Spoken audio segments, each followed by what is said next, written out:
Okay, tell me the story of one person you've ministered to, and kind of what that looked like in practical terms. And Jordan, you want to start off?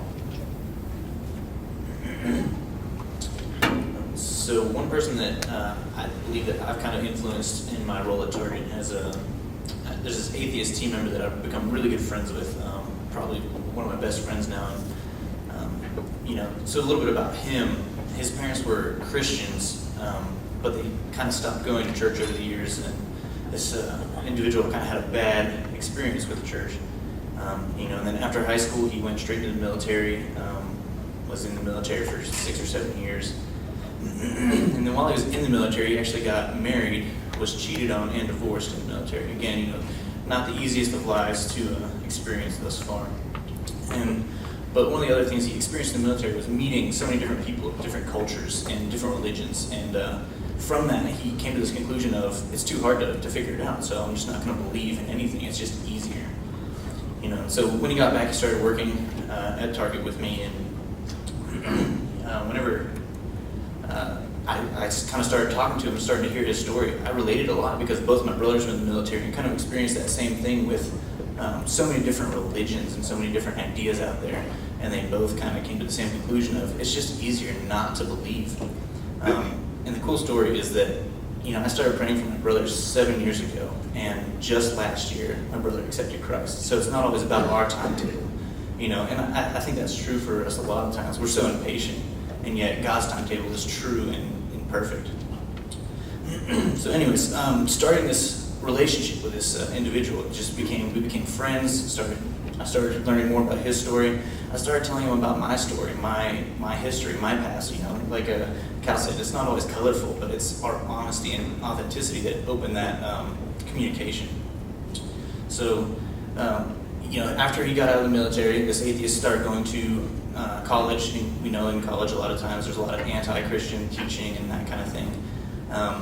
So he's a very intelligent guy, and he really hooked on to science and that logical reasoning. And after becoming friends with him, and after opening my past and my story with him, we were able to kind of discuss God in a conversation and not an argument. It was very difficult and strange for me, because a lot of times, we like to talk about God using scripture or theology, but with an atheist, you can't really do that. So we kind of had this honest conversation of, just seeking answers about God in a logical way. And through that, he's kind of started to change his perspective and become more open to the conversation. I wouldn't say by any means that he's accepted Christ, but again, it's not our timeline, so I continue to pray for him daily and continue to love on him and show God through my actions rather than my words. Kind of the thing that I thought of when I first read this question was,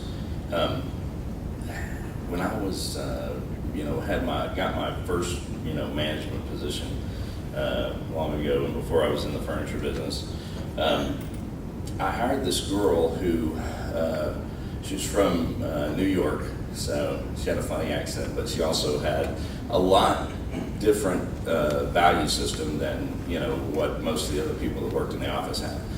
And she had a little girl that she had with her boyfriend, and through different office functions, I met this guy, and he was not a very good person.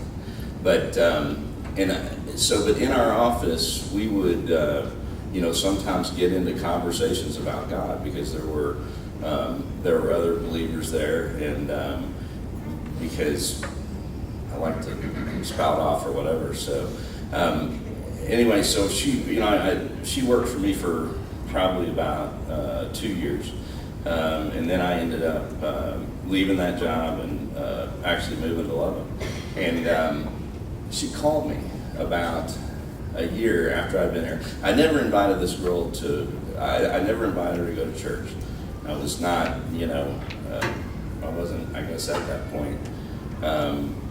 And really the only thing that had ever occurred was us talking about our faith in the office in front of her. Well, she I just from listening to, our talks, decided that this was something that she needed to check into because her life wasn't really going well, or at least the way that she planned it. And so she ended up finding a place to go to church. She met a really nice Christian guy who married her and adopted her daughter. And she just called to tell me, thank you for, introducing me to Jesus. And I thought, did I do that? Because I didn't, I was surprised. And I guess the reason that, and that was really an important event in my life too, because it made me realize how God can work through me, even in ways that I don't know He's working through me. And it really inspired me to continue to share my faith openly.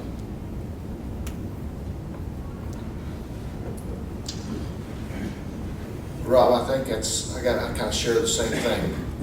A lot of times you don't know what you're doing when you're doing it. That's how I am all the time. But I think that I'm fortunate to work around a lot of great believers. I got a great place to work and surrounded by people who are trying to do good things. Sometimes you just look to see where God's working. You try to just go join in where He's working. And there's one case where one guy ran into one of our old employees who had become homeless at this point and was literally walking down the street. And at the moment we needed help for a job, and our pickup and him walking ended up at the same intersection at the same time. I think that's God's kind of plan. Windows down. Hey, why don't you go with me to Midland? Will you, right now? Okay, he gets in the truck, pick up him. And he didn't have much bags to pack at that point. But that little bit of forgiveness first, love, when you see can express some form of potential in people, we've seen his life completely transformed. And he's a key member of our team now, besides being a fellow Christian. So those are the kinds of things that sometimes you just, I love the term. We're scared of the term witness a lot of times because you kind of wonder what's going to be my test. But really, you're witnessing God's work. God just asked us to, hey, pay attention to what I'm doing around you. And that's what witness is, I think, a lot of times. You got it. Yeah. I meet with every new employee, and I try to put some flesh on this idea of marketplace ministry to them. And I find myself telling this story of a guy named Doc a lot. Doc worked in Odessa, and we built homes in a few cities. He worked down there, and I heard he did this really well. So when I was first kind of made leader of the ministry team, I said I should probably figure this out, like what this actually means then. So I called Doc and said, hey Doc, can I go just ride around with you one day? And he reluctantly said yes. The next morning I was in the Odessa parking lot at 7 a.m. ready to go and hopped in with him. He was like, so what do you want to do? And I said, just go about your day. I just want to hang out. And so I'm putting on my seatbelt in the pickup in the parking lot, and I noticed a cooler in his back seat. And I said, dude, what's with the cooler? And he said, oh, you guys don't do that in public? I said, I guess not. He said, well, here, all of the builders, all the superintendents, we just stock that with water every morning and hand it out to the trades. And in the summer, we do it twice a day. And so the guys out in the field, essentially working in the heat of the day in the desert of Odessa, they just hand out cold water to those guys. And lots of the guys that do our brickwork and concrete work are feeble workers. They're legal migrant workers that extremely hardworking people that should take more breaks, honestly. But lots of those guys don't speak English. So put yourself in the shoes of one of those crew members, and you're setting forms for a slab to be poured, and you see the boss man drive up, the guy in the Beatbo truck, and actually it's not your boss, it's the guy who pays your boss. So you probably act like you're working a little faster, right? And that guy gets out of his truck, he walks across the home side, he hands you a cold bottle of water, and he turns around and walks off. And he didn't ask you to pay for it, he didn't ask you for a favor, he didn't ask you to hurry up or have it done today. You look thirsty. So that guy woke up early today. They start at 7 o'clock every day, and they do this before they get there. He woke up early today because he knew he would probably see you out here and you'd be thirsty. And that's a foreign experience for that guy. In fact, guys at Midland, one of the superintendents in Midland started doing this recently, and he said, nobody's ever done that for me. We drove out of the parking lot, the first home we went to. We walked in the back door, and the plumbing trim was going in, the final fixtures like faucets and stuff like that. And we walked in the back door, and Doc, there was a guy putting in the kitchen sink right there, and it was just one of the guys on the crew. It wasn't the guy who owned the business. That guy was actually putting in the faucet in the master bathroom at the time, but it's just one of the guys on the crew. And Doc asked that guy how his wife was doing by name. That's the first thing that came out of his mouth when he walked in the door. I thought that's kind of strange. And it turned out this was a Tuesday, but that weekend before, that guy's wife had been in the hospital. And Doc not only cared enough to know that, but he cared enough to remember her name. And one of the things I've learned from a psychiatrist friend of mine is if you don't guide a conversation and you let somebody bring up topics naturally, most of the time what they talk about first is most important to them. What they talk about second is next most important. So did they talk about family or work or hobbies, or it's kind of a natural thing we do. And when Doc went into that home, he did look under the sink. He did make sure the faucets were the ones that the home buyer said they wanted, and he made sure it's all hooked up to our standards and stuff. Well, what did he do first? Like, we pay him to check all that stuff. That's his job. But how he went about it was a little bit different. And while you might not know what I said about the psychiatry, what you bring up first, I promise you pick up on it. You notice it when people do it, and I promise it wasn't lost on that guy. And it's more than that. It's more than just being somebody different. There was another guy who came to work for us, and he was agnostic. He actually said atheist. I think agnostic is what he meant. But we don't just hire Christian people. That's a good point. In fact, that flies in the face of a lot of what we're trying to do. I don't want to just huddle with people that look and think like I do. I don't think teens did that. But this guy, he came to work for us, and we do a morning jump starts. Sometimes that looks like a morning devotional, but we try to not alienate people. And this guy actually came. He was standing in the back of the room, which is totally cool. But we were doing a study on Financial Peace University, right? The Dave Ramsey Biblical View of Finances. And after a good, healthy discussion and reading some scripture, the guy in the back of the room said, I don't believe any of that stuff. And it's just kind of crickets. And I'm not sure how you recover from a moment like that. It's just kind of awkward. I love that guy felt comfortable enough to be in the room. That tells me, one, we're doing something right. There was no judgment in that moment. But over time, that guy started asking questions. He would find Doc out in the field in the garage of a home or something and say, hey, man, when you said this morning, you don't really believe that, do you?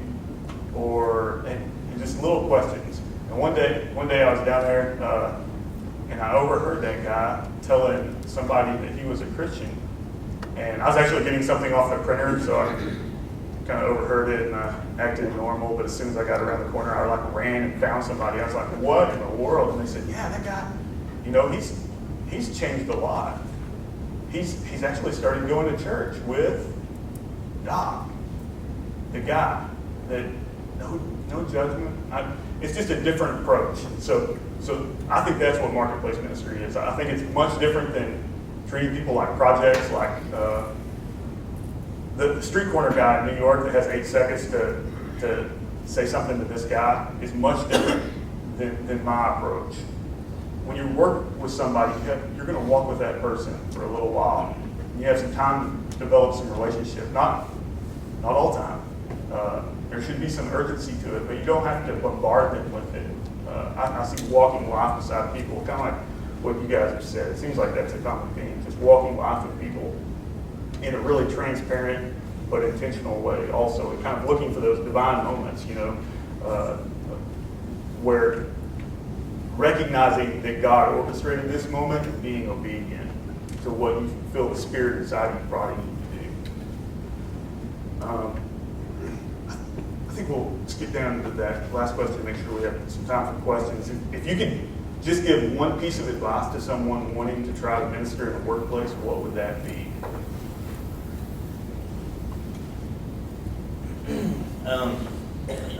Just as I was saying before with the timelines and everything, be steadfast in prayer for that person. Matthew 5:43 and 44 talks about love your enemies, love your adversaries. And that's a very difficult thing to do. And it's way easier to just walk away because it's the easier thing to do. But God answers prayer, even if it's not in our timelines. Like I said before, I prayed for 7 years and my brother finally came to Christ. And, this atheist, it might take 20, 25 years. You never know. But it's that constant prayer for the difficult moments, that constant prayer, not only for strength, but praying for him specifically, for God to soften his heart, to change his heart. So that'd be my advice, is to be steadfast in prayer. Not just about you, but about them. I guess my advice would be, everybody's different, and we all have different talents. And I think one of the things that really scares us about sharing God is that, how am I going to approach that, and what's the conversation going to be like? But truth is, there are lots of ways, to share God, and I like what Cal said about handing out the cold water. You can minister to the people around you in lots of ways, and honestly, just walking with Christ, when you're with other people, they can see it, and we aren't all gonna, say whatever's on our minds, which isn't always good, but it doesn't have to be that way. They're, really shy, humble people who serve others. They can definitely bring people to God. And I think also the other thing that I've learned for sure is that it's not just me. Evangelism is a team effort, and I certainly this body they're ready and available. You bring hurting people to their feet, and they are going to minister to them. I thought about this question, and my first thought was just keep it simple. It's your story. I think a lot of times we think we need to have, do we have enough scripture memorized to do this? Or do we have enough, am I good enough, or am I equipped enough to do this? The gospel at the end of the day is, what did God do for you? What's your story? And that's something we need to be ready to tell people, and keep it simple. It doesn't have to be so colorful or so. Just tell your story. I think for me, it's just the fact, kind of like what you were saying. You don't need to have a title or a seminary degree or some kind of background to do this work. And I think it's easy to see our job as church members as we will bring people to church. I will invite a friend and I will let Carl talk to them, or I will bring them to someone who's qualified to handle this. And I think lots of times God, I think God, He equips you specifically and prods you so my story can impact somebody. And I have a feeling that God will intersect me with someone like that, someone who can benefit from that story. Sorry, buddy. So essentially, I think becoming a full-time minister in the marketplace is really nothing more than a mindset. You don't need a title to do this. You don't need permission to do this, actually. It's really more about walking alongside people. So everybody should have friends that are non-believers. And lots of us, the people we hang out with after work in the evenings or on the weekends, are believers. Most people I hang out with are believers. A lot of us, if you do an inventory, a quick inventory of who do I interact with regularly that is not a believer, I can almost promise you it's a person you work with. You just spend so much time with those people, right? And I used to I just segment my life, honestly. I viewed my role as a Christian to minister to my family, or to go serve at Carpenter's Kitchen or the Children's Home or go on a short-term mission trip somewhere. And I just never really connected that Jesus said I died and he wants to live through me in my office chair as well. And what does that look like? And what would your meetings look like if Jesus was there? That was a challenging question a guy asked me one time. So if Jesus was sitting in that chair, how would this meeting look differently? Oh, wow. That's a good question. How would you go about your job differently? How would you interact with that person differently because of that? And I guess all that to say, man, one, don't segment your life, and two, don't feel like you need. God has already uniquely equipped you to talk to that person that you interact with every day. I promise He has. It's a cool thing, and I don't want you to feel like we're trying to guilt you into talking to somebody. God is offering you an opportunity and inviting you to join in. And man, the other day the Christian Relief Fund guy, what is his name, Milton. He said, "Man, that guy has some amazing stories, and this is how you build them. You want amazing stories. When God invites you into something like that, you step forward, and it's not like a guilty thing. Like he's just inviting you to take part in it. He wants you to be part of His work. He invites you to be part of His work." We've got a couple minutes left, and really I wanted to let you guys ask some questions. So shout it out. If it's a hard question, we'll give it to Alex. Cal, sit your belt back on the table. Throw it down.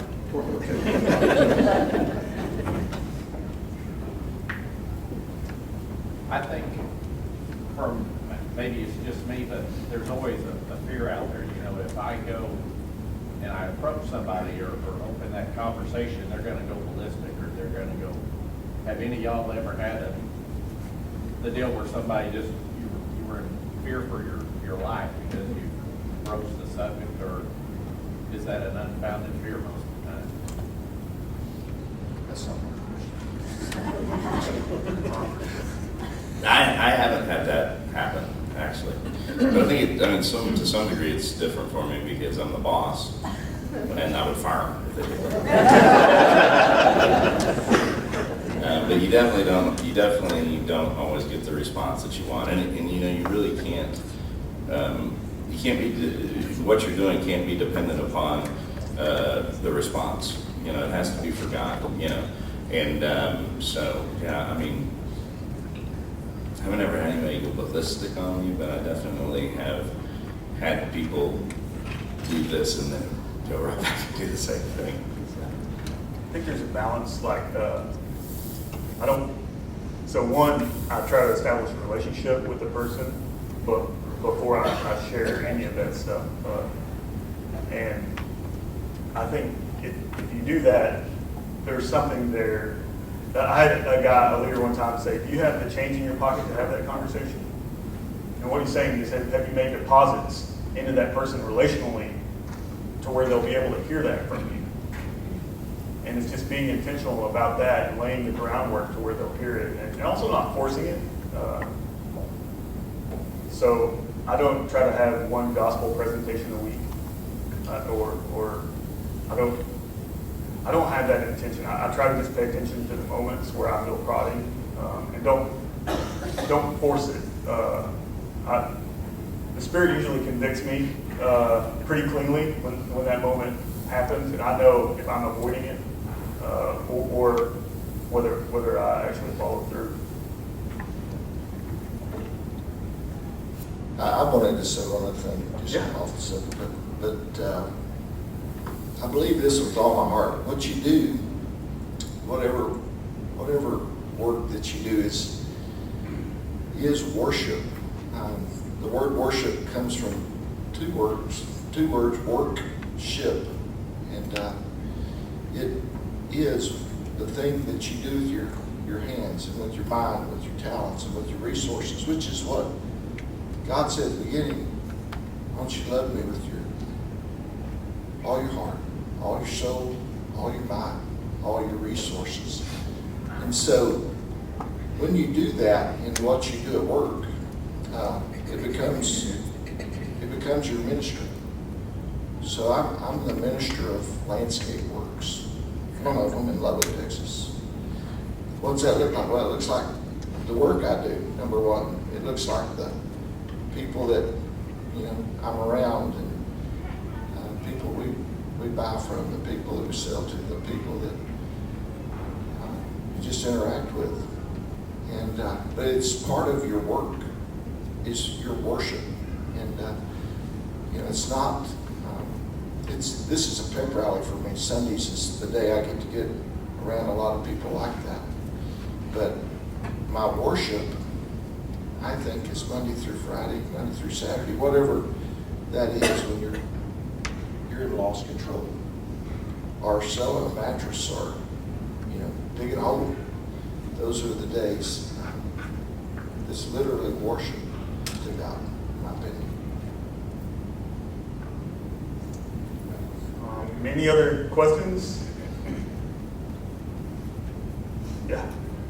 I work in a workplace that's heavily populated with believers of other religions, mainly Hindu, and so it's almost like a two-step process. It seems like it's not just trying to get them to come to Christianity. It's pulling them away from something that they already had set in stone and in their minds for a long time, and then calling them. And so I guess I'm just curious of y'all's perspective on that, y'all's thoughts on an approach to that, if that approach is any different than just approaching someone that isn't a believer but doesn't necessarily believe in anything, if there's a difference there. Sure.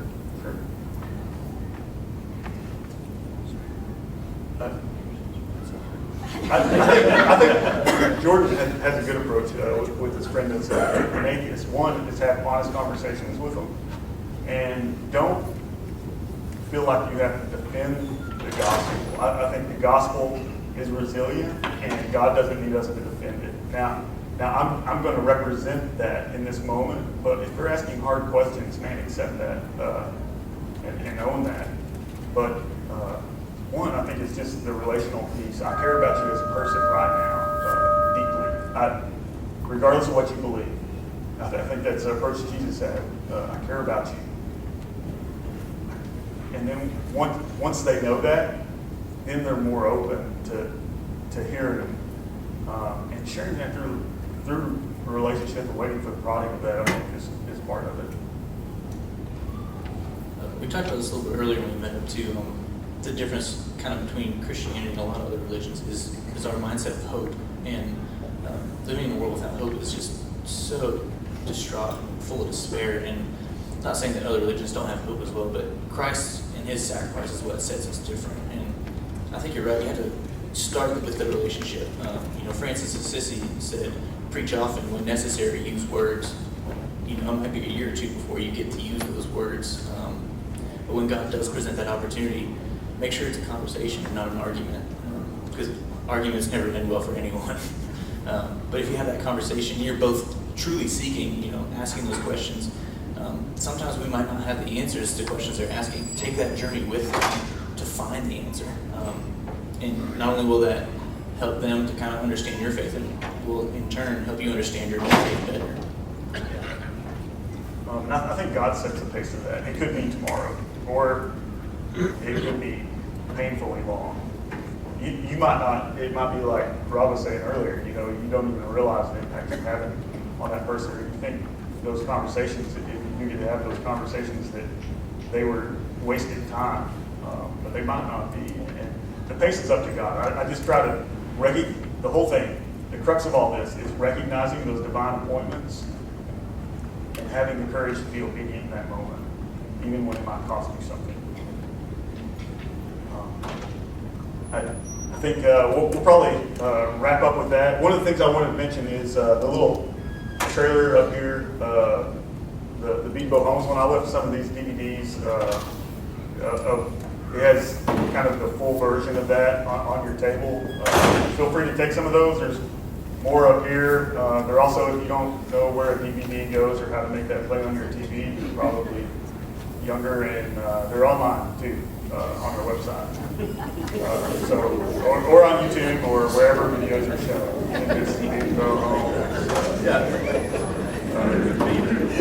And also, I love talking about this stuff. If you want to go get some coffee and talk about what this might look like in your business or in your role, or want to just have a conversation about it, I will leave. I've got a stack of business cards up here with my email and cell phone number on it. I honestly would love to talk about this with you. If this is something that you're interested in digging in deeper. Can we thank Cal and Alex and Rob and Jordan?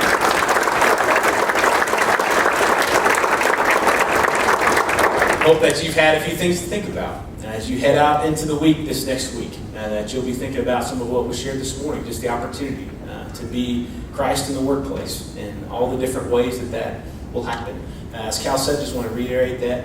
If you have more questions, this was not our only time to want to talk about this. This was an introduction to this conversation to say, let's keep this conversation going. And so certainly, I know any of these guys would be glad to talk with you more. Any of us, we'd love to talk with you about what this might look like. But we'll now get a chance to go upstairs and worship and think some more about what it means to be God's people in the world. So thanks again for being here this morning.